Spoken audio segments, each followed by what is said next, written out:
tal? ¿Cómo están? Muy buenos días, buenas tardes, buenas noches. Esperemos que estén bien. Volvemos nuevamente con, en este caso, el tema de triángulos. El tema de triángulos es uno de los temas, a veces, que tienen un poco más de teoría, es un poco más extenso, pero no complicado, sino simplemente hay que tener una secuencia para lo que es el aprendizaje. Mire, para lo que es el triángulo vamos a definir primero qué es el triángulo, ¿correcto? Vamos a definir qué es el triángulo. Empezamos definiendo, así como lo han hecho ustedes en la primaria, que un triángulo simplemente es aquella figura que tiene tres vértices. Ahí están los vértices. Tiene tres lados. ¿Okay? Vamos a ubicar los tres lados. Estos son los lados. Tres lados. ¿Sí? Recuerda que los lados se forman al unir los vértices. Y también presenta tres ángulos internos. Este que está acá es un ángulo interno. Este es otro ángulo interno. Este de aquí es otro ángulo interno. Tiene tres ángulos internos, así como tres ángulos externos. ¿Listo? Los ángulos externos, déjenme comentarte que se obtiene al prolongar uno de sus lados. A ver, voy a prolongar uno de los lados aquí. Si me deja eso va a ser excelente. No me parece. Bueno, entonces lo que hacemos, como les mencioné, es prolongar uno de los lados. Puede ser, ojo, ese lado, puede ser el de acá también. ¿Sí? La idea es que se prolongue uno de los lados.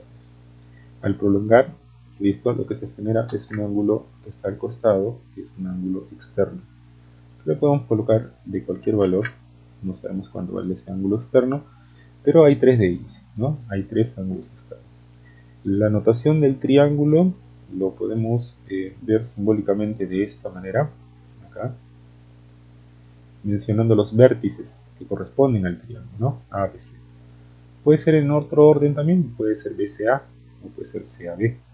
Listo, solamente para los triángulos rectángulos la notación corresponde que en el medio esté el vértice que lleva el ángulo de 90 grados, ¿no? Pero si es un triángulo cualquiera como este, podemos trabajarlo o nombrarlo de esta manera. Listo, los lados ya se mencionaron, los vértices también.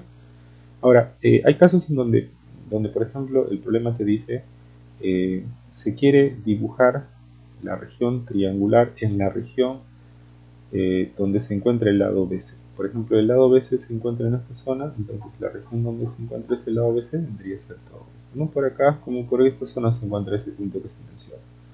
De igual manera, por ejemplo, podría ser con el lado AC, ¿no? Este sería el lado AC, ¿listo? La parte o la región donde se encuentra el lado AC. Esta sería la región interior y lo demás sería la región externa, ¿ok? Muy bien, con respecto a los teoremas fundamentales, vamos a mencionar el básico, el clásico, de que la suma de ángulos internos de un triángulo siempre va a ser igual a 180 grados. ¿Listo? Una demostración básica, por ejemplo, de esto que corresponde a la suma de ángulos interiores igual a 180, podríamos nosotros hacerlo de esta manera, ¿no? A ver una demostración rápida de por qué la suma de ángulos interiores es 180. Esto utilizando lo que se ha trabajado en el tema anterior, en el tema de paralelas. Utilizando el tema de paralelas puedo demostrar que alfa más beta más tita es igual a 180 grados. Fíjate. Bastará con que simplemente trace una línea paralela a la base. Yo tengo acá la base, listo, y voy a trazar una línea paralela a ella. Listo. Es una línea paralela a la base. ¿Listo? Y los ángulos se van a ir repitiendo por esta regla conocida como la regla de la z, que ya la habíamos visto, ¿sí? La regla de la z y, ¿listo? También por acá la regla de la z, podemos ir moviendo los ángulos y afirmar que este ángulo exactamente va a ser igual que el que está acá abajo, ¿no? Como ya lo mencioné. De igual manera, alfa sube hasta esta posición y se observa claramente aquí que los tres ángulos están pues formando un ángulo ya, ¿no? Se demuestra esto y esto nos garantiza que alfa más beta más tita pues van a sumar 180. Ahí está entonces la demostración. Te recuerdo que estos dos ángulos son iguales, al igual que estos aquí. Listo. Entonces, esta es su demostración básica, algo rápido. Listo, algo rápido. Y ahora vamos a Ven acá, la demostración. Vamos a hacer algo similar, listo, la demostración para nuestro caso de las paralelas en la parte inferior, solo que vamos a utilizar la gráfica acá. Un momentito, de manera rápida. Un momentito. Listo, entonces como por arte de magia ya estamos viendo acá la figura como para poder estarla, pero para que se vea mejor, ¿qué te parece si nos acercamos hasta esa posición? Listo, y lo analizamos mucho mejor. Ahí está. Fíjate que lo que quiero demostrar es que la suma de los ángulos externos, ¿sí? Alfa, beta y tita, suman 360. ¿Qué puedo hacer acá? Como lo mencioné hace un momento, puedo hacer esto. Para que se vea bien. Ahí está. Voy a tratar de que sea para que aparezca justamente una línea paralela a la base. Puede ser. A ver, lo voy a hacer para que se pueda ver bien, porque acá no se va a ver muy bien que digamos, porque me estoy tapando yo. A ver, un poquitín para acá. Ahora sí, ¿no? Ahora sí. Muy bien, voy a trazar una línea paralela a ese lado, porque lo podía haber hecho por abajo también, pero lo voy a hacer por acá. Ahí está. Esta es una línea paralela que está pasando por el vértice inferior. Ahí está, son dos rectas paralelas. Acá está. ¿Ok? Muy bien, voy a utilizar la regla del ángulo correspondiente cuando tenemos paralelas. Observa que el ángulo que tienes por aquí, en este caso es beta, se va a repetir acá. Acá también sería beta. ¿Sí o no? Beta también sería. Ahora, por ángulo nuevamente correspondiente, este ángulo verde que lo vamos a poner por acá, se repite exactamente aquí. ¿No? Eso sí se nota. Esto sí se nota. Este ángulo vale tita también. Entonces, con esto ya podemos nosotros observar que el ángulo amarillo, el moradito y el verde, ¿listo? O el azul, bueno, esos tres ángulos están formando una vuelta completa. Ya lo habíamos mencionado, cuando forman una vuelta completa, la suma de los ángulos corresponde a 360. ¿Listo? Y con esto queda demostrado entonces la regla. Estas paralelas se las podíamos haber trazado capaz por este punto o por el otro lado, pero de igual manera iba a quedar demostrado, ¿no? Y es entonces justamente la demostración de esta regla. Ahí está. Entonces, dos demostraciones, algo rápido, como para empezar esto del tema de triángulos, porque te recuerdo que vamos a ver en dos partes, el tema es extenso. A ver, vamos ahora con lo que es la continuación de los teoremas fundamentales. Dice, en todo triángulo, ¿okay? En todo triángulo, el lado mayor, al lado de mayor longitud se le pone el ángulo de mayor medida y viceversa. Eso para la construcción, ¿ya? Eso para la construcción. A ver, acá se nota que el lado mayor, ¿no? En este caso el lado mayor, es ¿quién? Es justamente este de acá. Entre A y B se nota claramente que A tiene mayor longitud, ¿sí? Lo voy a señalar. A tiene mayor longitud. Y si A tiene mayor longitud, con respecto a los ángulos, podemos observar que, ¿no? que alfa está frente a A y frente a beta, ¿listo? Frente a beta está pues este lado que mide B. ¿Lo notas? Mide B. Entonces se nota claramente que en tamaño, ¿listo? B es más pequeño que A. O bueno, al revés, A es mayor que B, como está aquí. Si A es mayor que B, entonces con respecto a los ángulos va a ocurrir lo mismo. ¿Listo? Va a ocurrir lo mismo. Y eso lo puedes notar en cualquier construcción, obviamente real, que tú puedas hacer. A ver, hay un clásico triángulo notable que lo vamos a ver más adelante, pero yo lo voy poniendo desde ahorita, en donde acá yo le pongo los ángulos y usualmente las medidas de los lados van a ir de acuerdo al tamaño. Fíjate que si yo le pongo acá un ángulo de 30 grados, este ángulo, por ser ángulo más grande, el ángulo viene a ser de 60. ¿Sí? Porque completas todo a 180, ¿no? Recordando que estás 90, obviamente. Y si le pones una medida frente a 31, por notable, frente a 90 es 2 y frente a 60 es 3. Pero ¿por qué pone así? Es que esta ubicación es siempre de acuerdo al tamaño. Estas medidas siempre van a ir en este triángulo. Obviamente van a ir con una constante, pero ahorita estoy colocando que acá vale 1, un metro, por ejemplo, acá va a ser 2, acá va a ser 3, por tamaño. Entonces, ¿quién es la medida más grande acá? La medida más grande es 2, 2. Y se opone siempre frente al ángulo más grande. Al lado mayor se opone el ángulo mayor. Y frente al ángulo menor, ¿quién se pone frente al ángulo menor? Fíjate que acá tenemos un ángulo de 30 y al frente está entre los tres lados el más pequeño. Entonces esa es la regla que se cumple, ¿no? Para cuando yo tengo tamaños. ¿Listo? El tamaño de los lados influye en los ángulos que tiene al frente. ¿Ya? Entonces esta es una pequeña observación que se va a realizar. Muy bien. Listo. Luego viene la otra regla.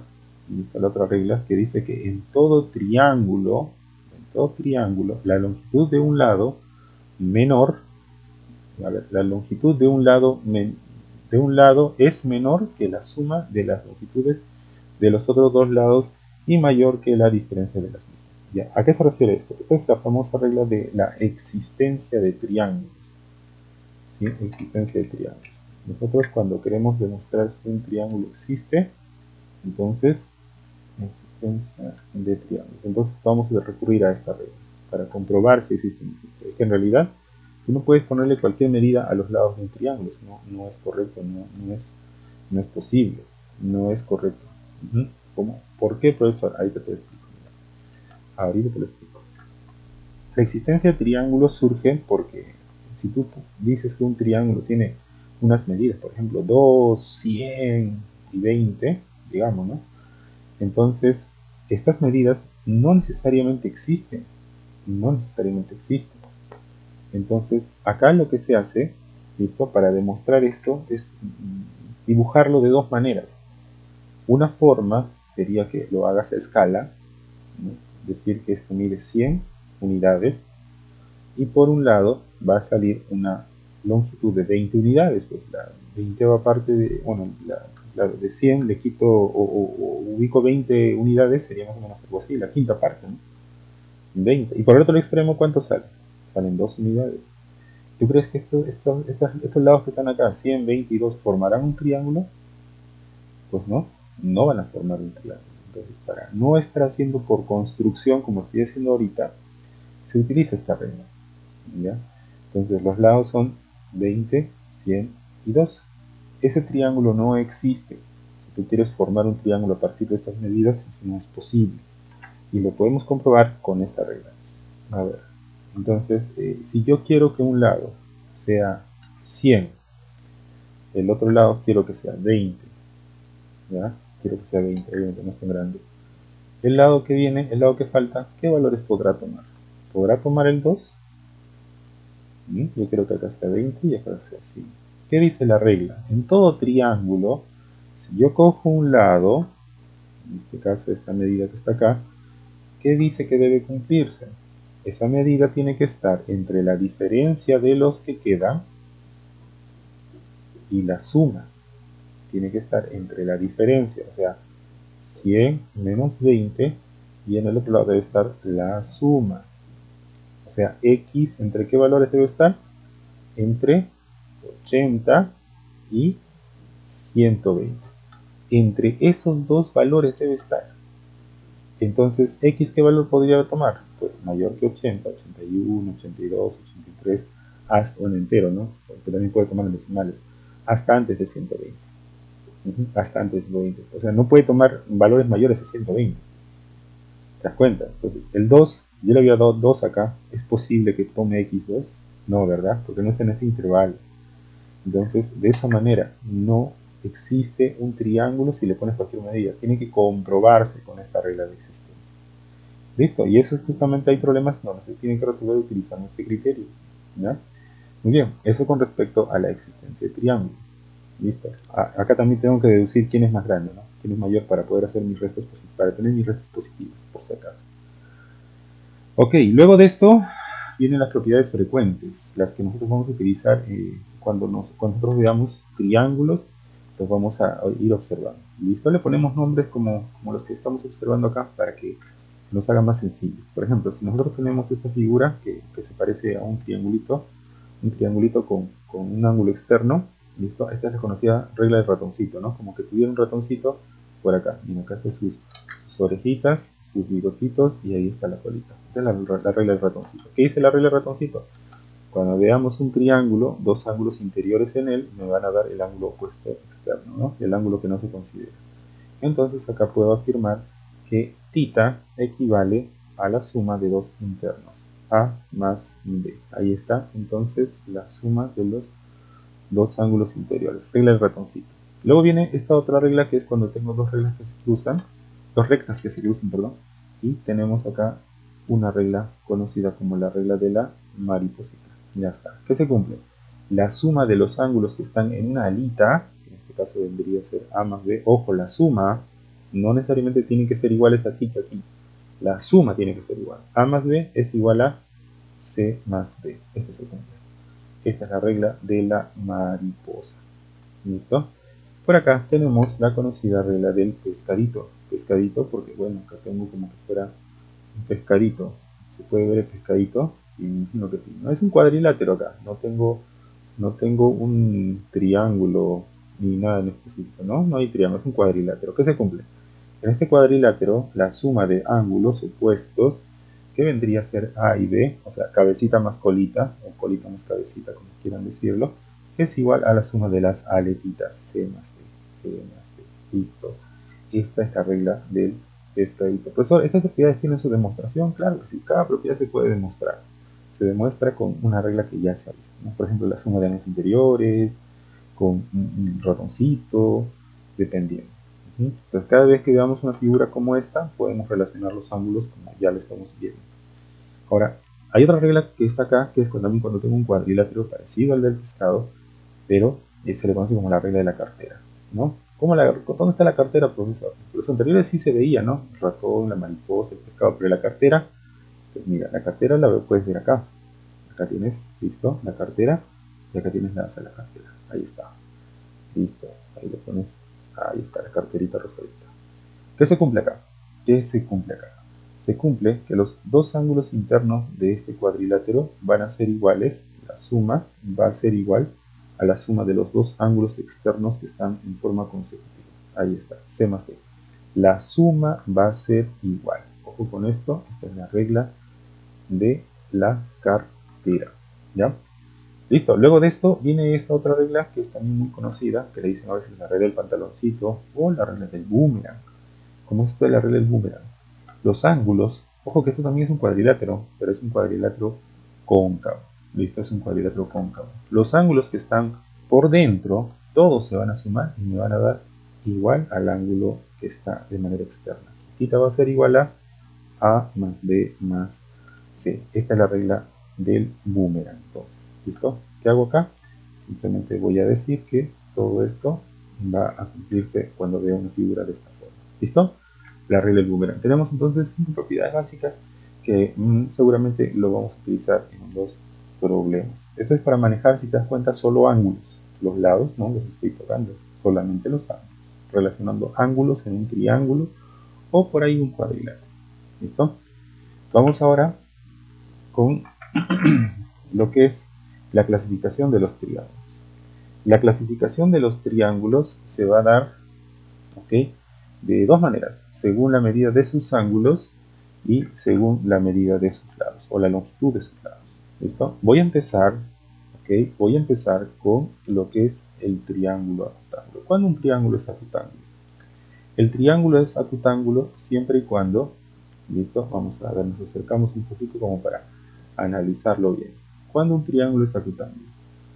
El triángulo es acutángulo siempre y cuando presenten sus ángulos agudos. Entonces, ¿qué significa agudo? Ya lo vimos en la parte de ángulo. Cada ángulo es menor que 90 grados. Ninguno pasa los 90 grados, ¿correcto? Ninguno pasa los 90 grados. Ese es un triángulo acutángulo. ¿Ok? Ese es un triángulo acutángulo. ¿Qué más? ¿Los lados tienen algo en específico? No. Acá solamente es con ángulo nada más. Luego viene el otro. ¿Cuál es el otro? El triángulo rectángulo. ¿Y el triángulo rectángulo tiene algo en especial? Pues sí, los nombres, eso tiene que manejarlos. El triángulo rectángulo tiene un ángulo recto, por eso el nombre, triángulo rectángulo. Tiene un ángulo recto. Y el ángulo recto es el que está, bueno, en este caso está aquí. Aquí está el ángulo recto. ahí se ve el ángulo recto. Y ojo, los que acompañan a ese ángulo recto, que son este de acá y este de acá, a esos de allá, a esos de ahí, esos lados, porque son lados del triángulo, tienen un nombre en específico. A esos se le conocen como catetos. Los catetos son los que acompañan al ángulo recto.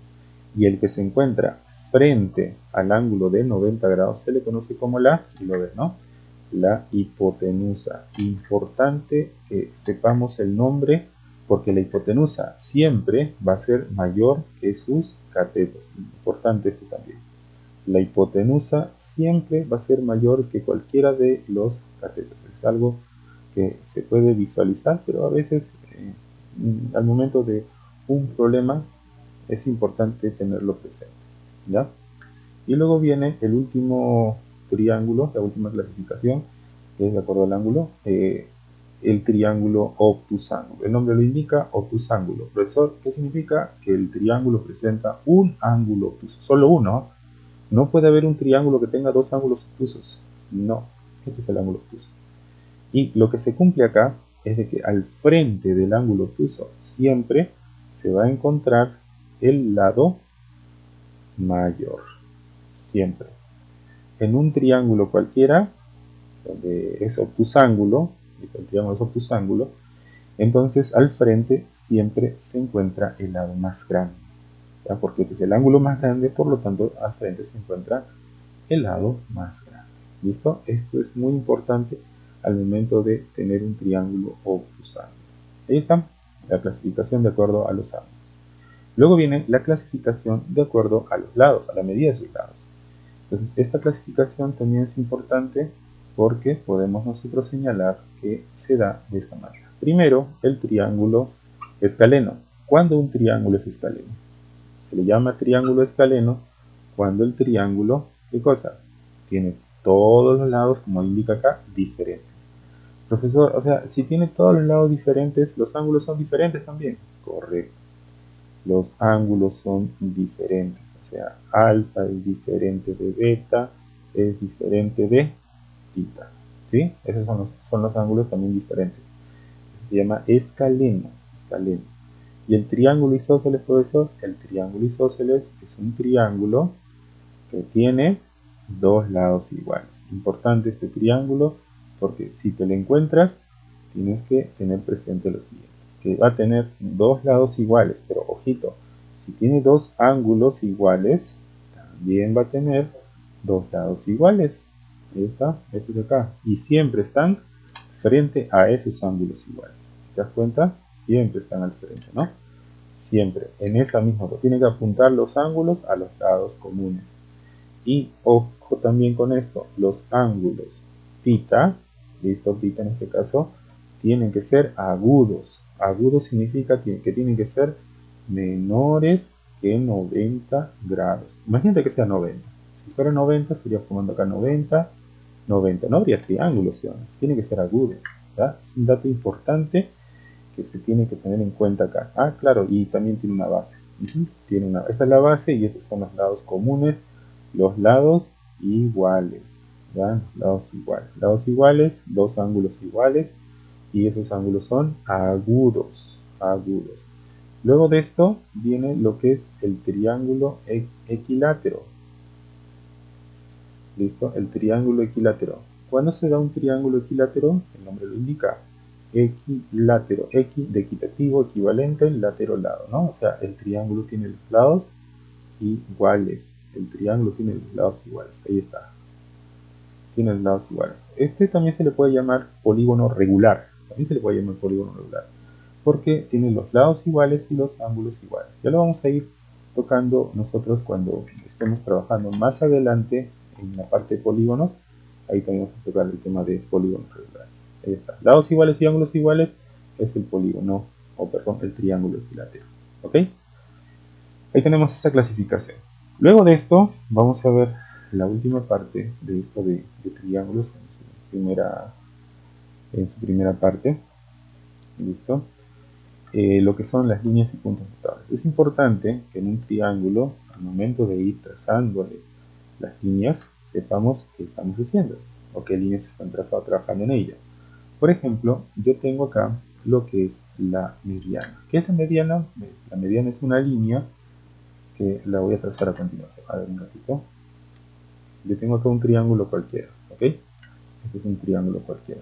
Este es el triángulo, vamos a llamarle A, B y C. Listo. Todo triángulo tiene tres medianas. ¿Ok? Todo triángulo tiene tres medianas. Yo en estos momentos voy a hacer una copia de esto. Listo. Ok, un ratito. A ver, nuevamente. Ya, voy a hacer una copia ahorita justamente porque necesito ubicar también lo que es el punto notable que corresponde a la mediana. Ya, ahorita tengo acá lo que es un triángulo cualquiera. ¿Listo? Como te mencioné, tiene tres medianas. Yo voy a trazar la mediana que sale del punto A, porque hay mediana del punto B, del punto C, del punto A quiero.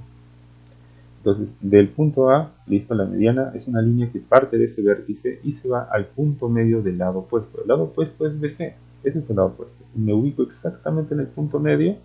Voy a suponer que está por ahí el punto medio. Acá le pongo un punto M y afirmo entonces que estos dos segmentos son iguales. ¿Correcto? Entonces este segmento que está acá ya lleva el nombre. Vamos a ponerlo ahí. Este segmento lleva a llevar el nombre de mediana. Ahí le ponemos mediana. AM es mediana en este caso, mediana del triángulo, ¿no? Esta es mediana. Exactamente, si queremos llamarlo, es la mediana relativa al lado BC. ¿No? Mediana relativa al lado BC. ¿Ok? Esa es la mediana. Entonces, mediana relativa al lado BC. Ahí está. Ahora, si nosotros queremos trazar todas las medianas, ¿listo? Se va a generar un punto notable. Ese punto notable se le conoce, el punto notable. Punto notable. ¿Qué es un punto notable? Pues es un punto nada más, ¿no? Dentro del triángulo. Puede estar también fuera, pero con respecto a la mediana, normalmente es por dentro.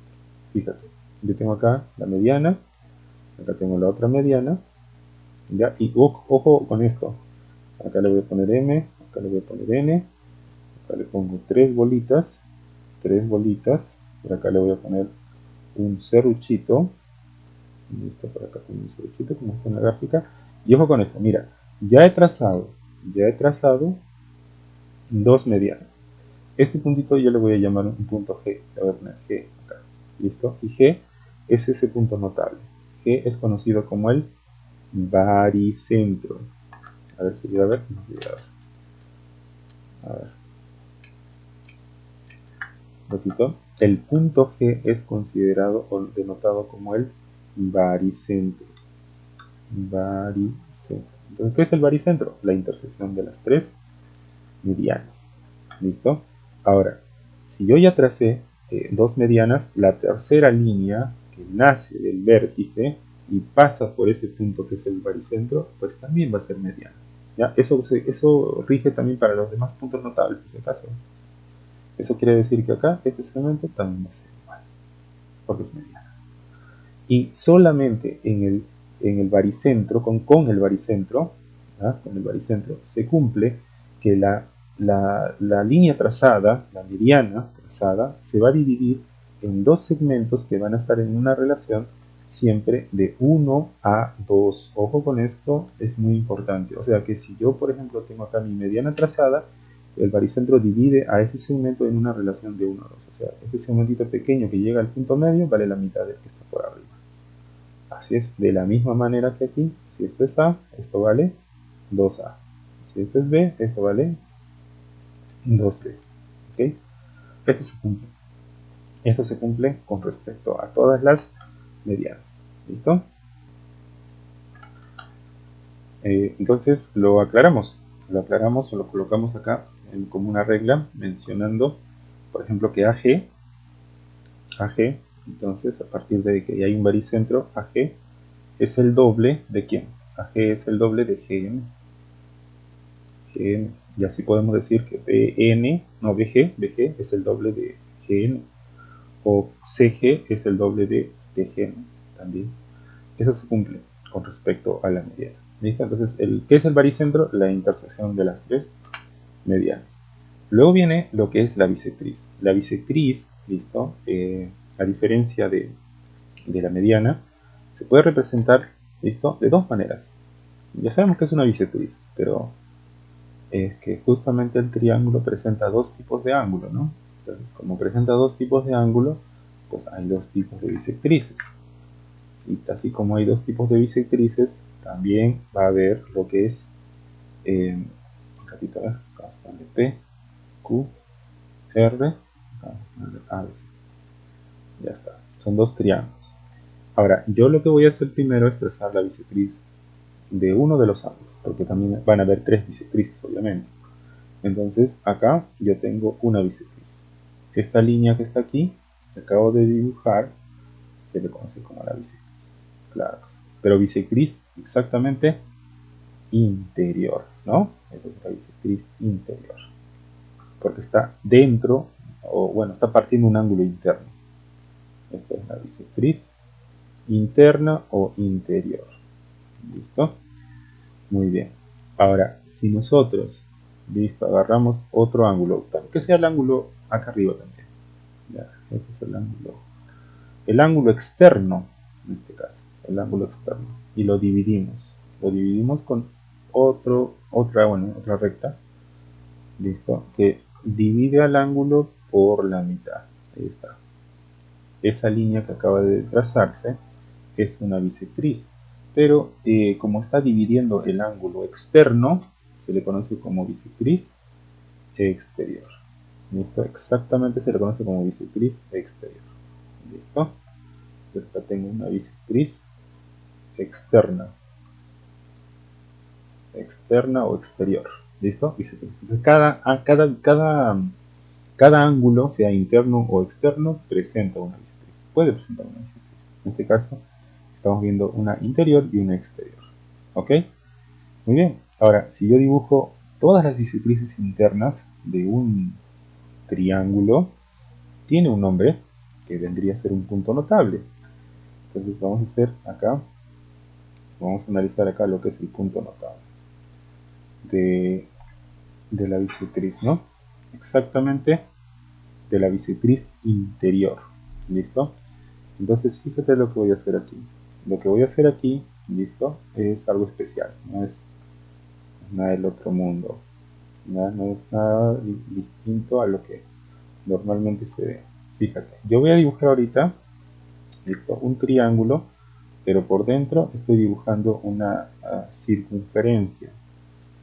Estoy dibujando una circunferencia. ¿Qué voy a ganar con esto? ¿Qué voy a ganar con esto? ¿Qué voy a ganar con esto? Al momento de dibujar una circunferencia, ¿listo? El centro de mi circunferencia viene a ser ese punto notable. O sea, las líneas que vienen desde los vértices al centro, estas líneas que están acá, ¿qué representan? Estas líneas representan las bisectrices interiores. Allá, o sea, acá es alfa, alfa, acá le pongo beta, beta, acá le pongo tita, acá le pongo tita. Entonces, este puntito que le voy a poner punto I, ¿qué representa? Este puntito representa el incentro. ¿Listo? En sí que es el centro de una circunferencia inscrita en ese triángulo. ¿Ya? ¿Qué es el incentro? La intersección de las bisectrices interiores de un triángulo. Ahí está. Ahora, así como la circunferencia está por dentro y pues es la intersección de bisectrices interiores, también existe lo que es ese punto notable, pero para las bisectrices externas. ¿Sí? Y lo puedo hacer de manera similar, solo que la circunferencia no estaría por dentro del triángulo, sino estaría por fuera, ¿correcto? Estaría por fuera. ¿Cómo así? A ver un ratito. Vamos a dibujarlo por acá. Acá está. Fíjate, yo voy a dibujar algo así. ¿Ya? La figura voy a dibujar algo así. ¿Listo? Esto de aquí normalmente lo vamos a trabajar también más adelante, ya en problemas capaz un poquito más para desarrollar. Este es mi triángulo. Mi triángulo es ABC. Este es mi triángulo, ¿correcto? Si te das cuenta, acá hay algunos puntos que chocan a la circunferencia. Esta es una circunferencia imaginaria. El centro de la circunferencia está acá. Ese es el punto notable. Ahora, si tú trazas desde estos vértices hacia ese punto, estas líneas azules corresponden a las bisectrices externas. Acá le vamos a poner beta, beta. Acá le vamos a poner teta, teta. ¿No? Son bisectrices externas. Y este puntito ya llevaría el nombre de excentro. ¿Qué es el excentro? La intersección de bisectrices externas. Profesor, o sea, si yo trazo desde el vértice que me queda hasta ese punto, ¿qué podrías decir de esta línea? Esa línea también va a ser una bisectriz, pero no va a ser una bisectriz externa, sino va a ser una bisectriz interior. ¿Correcto? Ojo con esto, es una propiedad también, pero con respecto a este triángulo, ¿no? A este triángulo. Ahí está, el excentro se encuentra fuera del triángulo y corresponde a la intersección de dos bisectrices externas y, si quieres, una interior. ¿Listo? Entonces ahí tenemos en sus dos partes. En su primera parte con las bisectrices interiores y en la segunda parte con la bisectriz, con dos bisectrices externas. ¿Listo? Y pues también se pueden dar algunas propiedades, ¿listo? Con respecto a lo que es esto de las bisectrices interiores y exteriores. Hay unas propiedades que lo podemos colocar acá, ¿listo? Que nos van a ayudar para, más que todo, resumir caminos, reducir pasos, ¿listo? Reducir pasos. A ver, para reducir pasos. Ajá. De vez en cuando nos encontramos ahí, por ejemplo, con un triángulo, observa acá, un triángulo con una bisectriz interior y una bisectriz exterior. ¿Lo notas? ¿Sí, no? Interior y exterior. ¿Qué ocurre? Pues simplemente lo que se cumple es de que el ángulo formado por esas dos bisectrices, este ángulo vale la mitad de este ángulo. Claro, ahora si yo tengo un triángulo con dos bisectrices internas y tengo este ángulo interior formado por ellas, por las bisectrices internas, ese ángulo se puede obtener utilizando la siguiente regla. Se dice que es 90 más la mitad del ángulo que está en la parte superior. De igual manera acá, ¿no? Si tengo un triángulo con dos bisectrices externas y quiero el ángulo que forman esas dos bisectrices externas, ese ángulo se forma simplemente con 90 menos la mitad del ángulo opuesto, ¿no? La mitad de θ. Ahí está. Entonces, de esa manera, cuando tenemos bisectrices. Muy importante, claro que sí, muy importante. Luego de esto, vamos a trabajar con lo que es la altura. ¿Qué es la altura? La altura de un triángulo, a ver si me ayudo con acá, con estas figuras. Acá. Quitamos esto. ¿Qué es la altura, no? La altura es como cuando medimos la altura de una persona. Si nosotros queremos la altura de algo, ¿listo? Simplemente vamos desde un punto, ¿listo? Desde un punto, por ejemplo, quiero la altura desde R. Si quiero la altura desde R, solo tengo que medir desde R en forma perpendicular al lado opuesto. Eso es todo. Esa es la altura. Entonces, ¿qué podemos decir si hablamos de HR? HR es la altura relativa a qué lado. Entonces acá sería la altura relativa al lado PQ. Y así pueden existir ¿cuántas alturas? ¿Cuántas alturas van a haber? Pues por cada vértice va a haber una altura, ¿no? Por cada vértice va a haber una altura. Podemos señalar aquí, por ejemplo, completando que aquí puedo trazar las demás alturas y dependiendo, ojo, también de la forma del triángulo, para que estas alturas, o la intersección de alturas, porque ahorita si te das cuenta, la intersección de alturas la estamos encontrando dentro del triángulo. Puede también que esté fuera, ¿ya? Pero la intersección de alturas lleva un nombre. ¿Cómo se llama esa intersección de alturas? ¿Cómo se llama ese punto notable? Ese punto notable se le llama, a ver si lo vemos. Vamos a poner ¿qué le ponemos? ¿Qué letra? Z le pongo. ¿Listo? Ese punto notable lleva el nombre de ortocentro. Ortocentro. Intersección de las tres alturas de un triángulo. ortocentro. Entonces cada vez que mencionen el ortocentro quiere decir que van a haber alturas, ¿no? Que por ese punto van a pasar alturas. ¿Listo? Ahí está.